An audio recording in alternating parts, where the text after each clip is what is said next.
샬롬, 복된 화요일 아침입니다.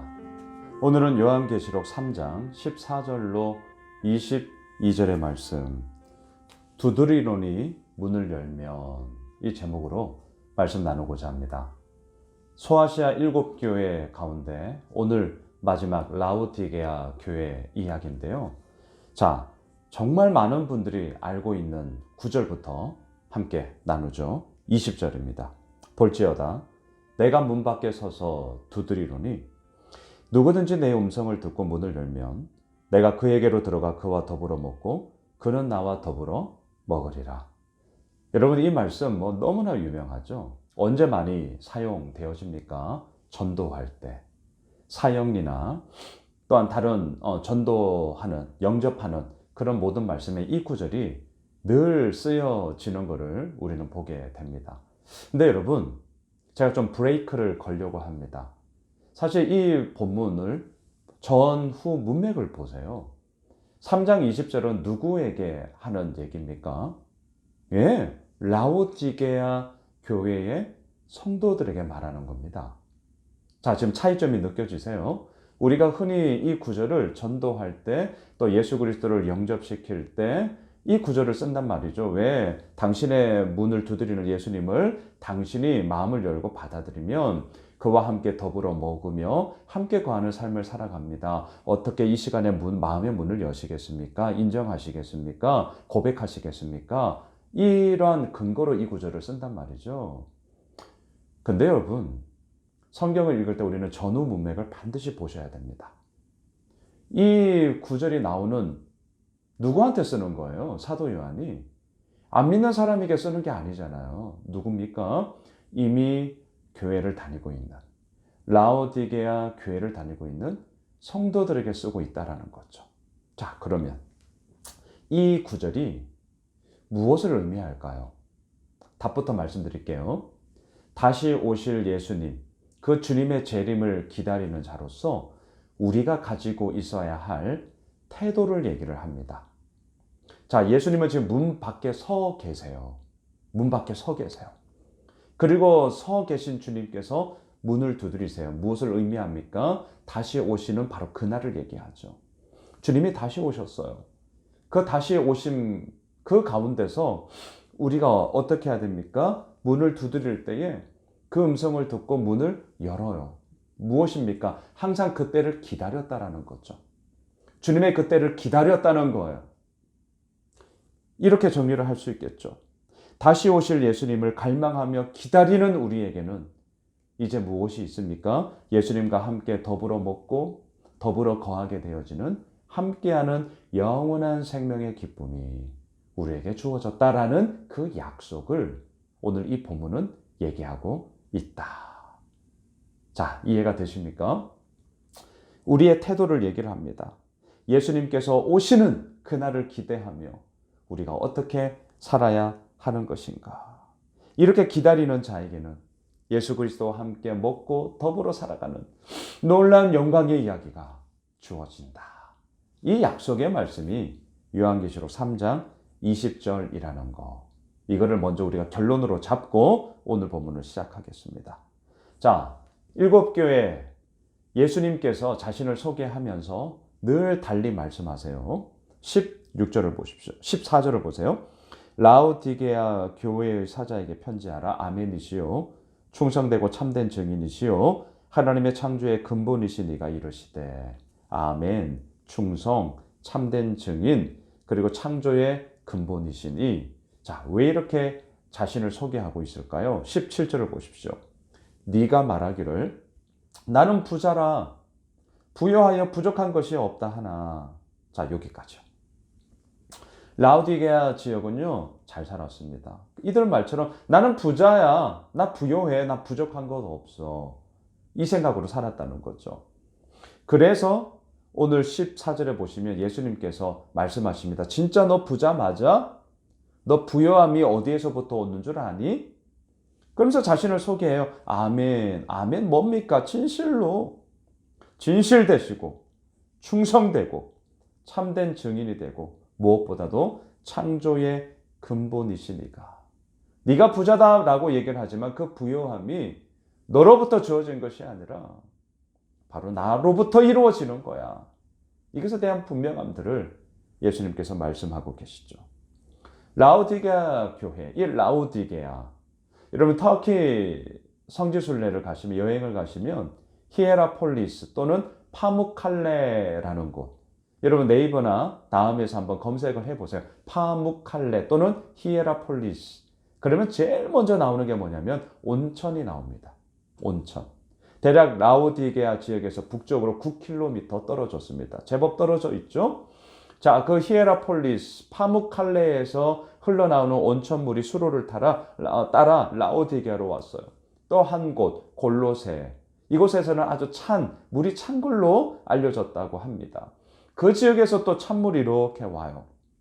그러니 어떻습니까? 9km를 흘러 오니 그 파묵칼레에서 정말 온천의 물이 식겠죠. 미지근하겠죠. 또한 골로새서의 그 찬물이 같이 섞이니까 이 지역에서, 라오디게아 지역에서 미지근한 물이 되어져 버린단 말이죠. 그것을 빗대어서 15절을 보십시오. 내가 내 행위를 아노니 내가 차지도 아니하고 뜨겁지도 아니하도다. 내가 차든지 뜨겁든지 하기를 원하노라. 지금 이 지역의 그런 배경하에서 너희들이 가져야 할 삶의 태도, 신앙의 태도가 어떠해야 되는지를 분명히 해. 이 얘기를 하고 있습니다. 분명히 해. 16절. 네가 이같이 미지근하여 뜨겁지도 아니하고 차지도 아니하니 내 입에서 너를 토하여 버리라. 자, 토하여 버리리라. 이 말을요. 그러면 우리가 받은 이 구원의 은혜가 다 사라져 버리는 건가? 아닙니다. 그 말이 아니라 역할의 문제예요. 구원이 취소되지 않습니다. 토하여 버리라. 이것은 무엇입니까? 나의 뜻대로 너희들이 그러하지 못하게, 합당치 못하게 내가 너희를 쓸 수가 없구나. 역할에 대한 부분, 이걸 꼭 기억하셔요. 구원이 취소되는 게 아니에요. 하나님의 나라와 복음과 교회를 위하여서 우리가 감당해야 될 사명이 있는데 그 사명을 감당할 역할을 너희들이 할 수 없다. 토하여 버리리라. 이 얘기를 하고 있는 것이죠. 자, 그렇다면 이들을 향하여서 주님께서는 무엇을 하십니까? 18절을 보십시오. 내가 너를 권하노니 내게서 불로 연단한 금을 사서 부요하게 하고 흰옷을 사서 입어 벌거벗은 수치를 보이지 않게 하고 안약을 사서 눈에 발라 보게 하라. 불로 연단한 금, 흰옷, 안약. 이 당시 라오디게아에서는 안약 제조 공장이 아주 유명했다고 합니다.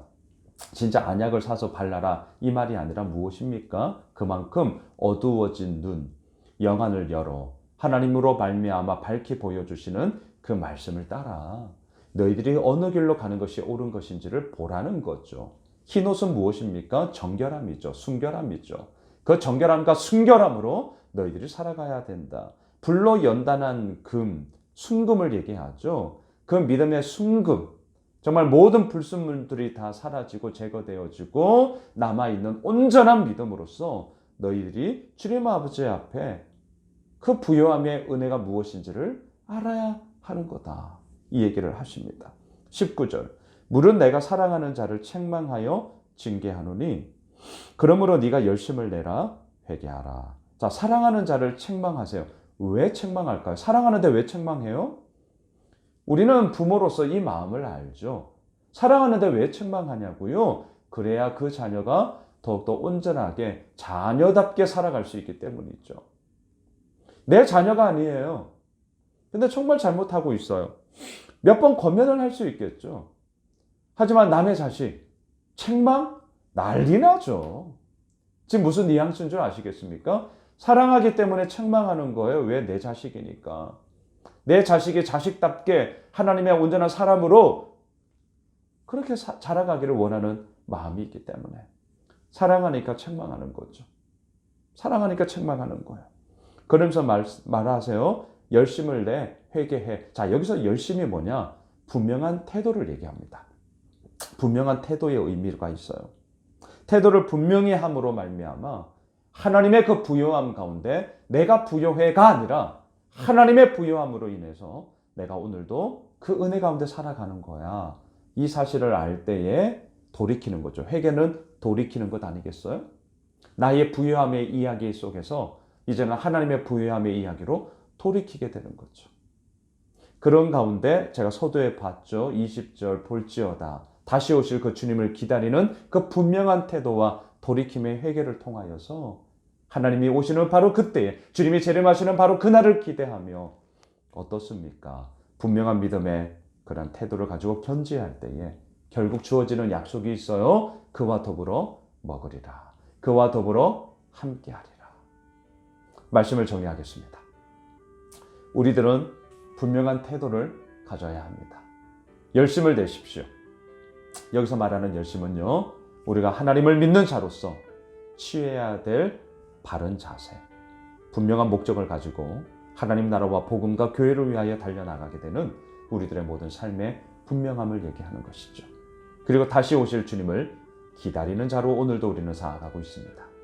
그 다시 오실 주님을 갈망하며 우리의 정말 이 땅을 두드리며 오늘도 우리와 함께 거하시는 그 주님 앞에 우리의 분명한 태도를 가질 때 주어지는 약속 무엇입니까? 그와 더불어 함께 먹으며 더불어 함께 거하게 되는 놀라운 은혜의 이야기가 우리 가운데 있게 되는 것이죠. 오늘 화요일이 그런 복된 한 날이 되시길 주님의 이름으로 축복합니다.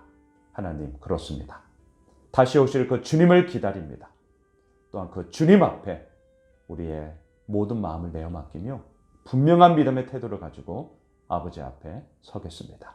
주님, 우리를 붙잡아 주시고 인도하여 주시옵소서. 예수님의 이름으로 기도드리옵나이다. 아멘. 우리가 가지고 있는 기도 제목 붙잡고요, 우리 계속해서 기도합시다.